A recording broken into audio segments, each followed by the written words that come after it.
Hello दोस्तों, कैसे हो आप सब। आई होप आप सब अच्छे ही होंगे। तो आज मैं लेके आई हूँ आपके सामने मेरी एक और नई कहानी, जिसका टाइटल है इज्जत। तो चलो बिना टाइम को वेस्ट किए हुए बढ़ते हैं हमारी कहानी की ओर। एक शर्मा जी का परिवार था, जो बहुत छोटा परिवार था। वो लोग एक बड़े शहर में रहते थे। शर्मा जी बहुत ही सामाजिक व्यक्ति थे। उनकी दो बेटियां थीं। एक का नाम नेहा, जो कि छोटी बेटी थी, और दूसरी बेटी का नाम पूजा, जो उनकी बड़ी बेटी थी, जो बैंक में जॉब करती थी, जो बहुत सीधी थी। वहीं दूसरी ओर नेहा, वो बहुत ज़िद्दी लड़की थी। वह अपनी मर्जी से जीने वाली लड़की थी। वह अपनी लाइफ में मौज मस्ती, घूमना फिरना, ये सब पसंद करती थी।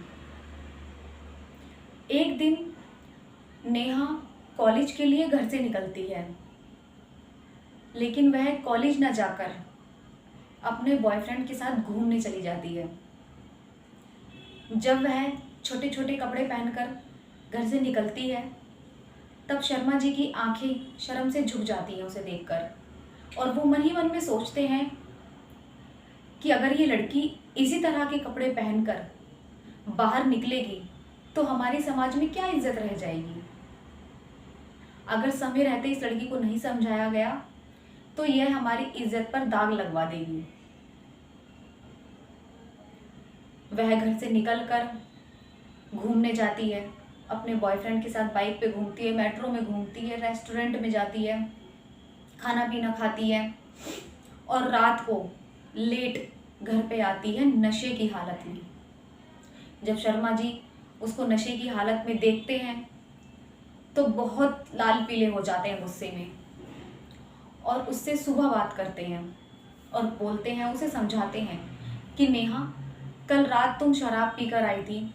अगर ऐसी हालत में कोई तुम्हें देखेगा तो क्या कहेगा कि शर्मा जी की बेटी शराब पीती है, लड़कों के साथ घूमती है, तो हमारी समाज में क्या इज्जत रह जाएगी। लेकिन नेहा को कुछ भी समझ नहीं आता। अगले दिन पूजा जब बैंक जाने के लिए मेट्रो में जा रही थी, तब उसकी अचानक नेहा पर नजर पड़ जाती है। नेहा अपने बॉयफ्रेंड के साथ मेट्रो में घूम रही होती है। पूजा उससे कुछ नहीं बोलती और स्टेशन आते ही उतर जाती है। वह घर जाकर शाम को नेहा से बात करती है और उससे पूछती है कि नेहा, वो लड़का कौन था जिसके साथ तू मेट्रो में घूम रही थी। तब नेहा जवाब देती है कि वो मेरा बॉयफ्रेंड था, मैं उसके साथ घूमने के लिए गई थी।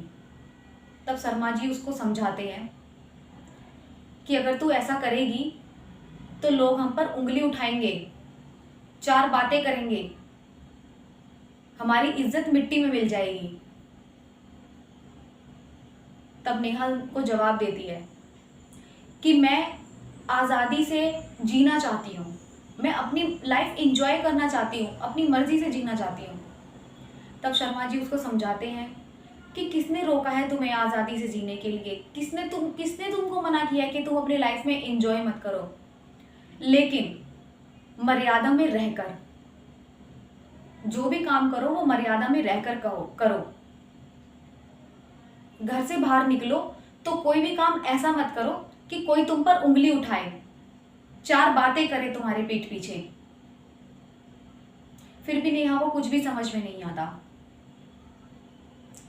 अगले दिन नेहा घूमने के लिए पार्क में जाती है।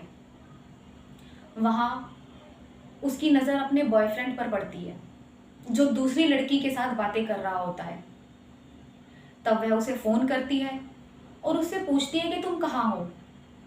तो वो उसको बोलता है कि मैं मीटिंग में हूँ, और उसको झूठ बोल देता है। तब नेहा उसके पास जाती है, तब तक वो वहां से निकल चुका होता है, और उसको अपने पिताजी की कही हुई बातें याद आ जाती हैं। वो घर जाती है और शर्मा जी से पूछती है कि पिताजी, लड़कियों को क्यों ही रोका टोका जाता है, उनको क्यों नहीं अपनी मर्जी से जीने का अधिकार होता। तब शर्मा जी उसको समझाते हैं कि बेटी जो होती है वो घर का गहना होती है, उसे रेशम के कपड़े में लपेटकर तिजोरी में रखा जाता है। अगर उस पर एक बार दाग लग जाए तो वो कभी नहीं छूटता। और लड़के जो होते हैं वो लोहे की तरह कठोर होते हैं, उनको कितना ही मार लो पीट लो उनको कोई फर्क नहीं पड़ता। लोहे पर जब जंग लग जाता है और जंग छूटने के बाद भी लोहा वैसे के वैसा ही रहता है।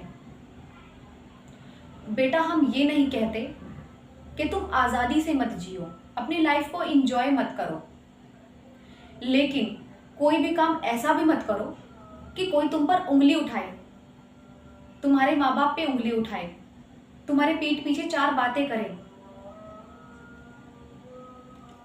घर से जब कदम निकालो किसी भी काम के लिए तो कोई भी गलत काम के लिए मत निकालो। और ये सारी बातें तब नेहा को समझ में आ जाती है और वो अपने पिताजी से माफ़ी मांगती है और बोलती है, पिताजी आज के बाद मैं ऐसा कोई भी गलत काम नहीं करूँगी जिससे आप पर उंगली उठे, आपका शर्म से सर झुके, आप जैसा चाहोगे वैसा ही होगा। और ये सारी बातें नेहा को समझ में आ जाती हैं। तो दोस्तों, हमें भी इस कहानी से यही उद्देश्य मिलता है कि हमें भी हर वो काम मर्यादा में रहकर करना चाहिए।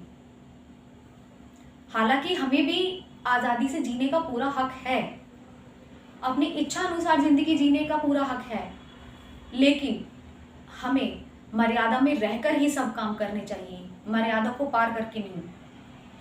तो दोस्तों, कैसी लगी आपको मेरी ये कहानी, मुझे नीचे कमेंट करके ज़रूर बताना।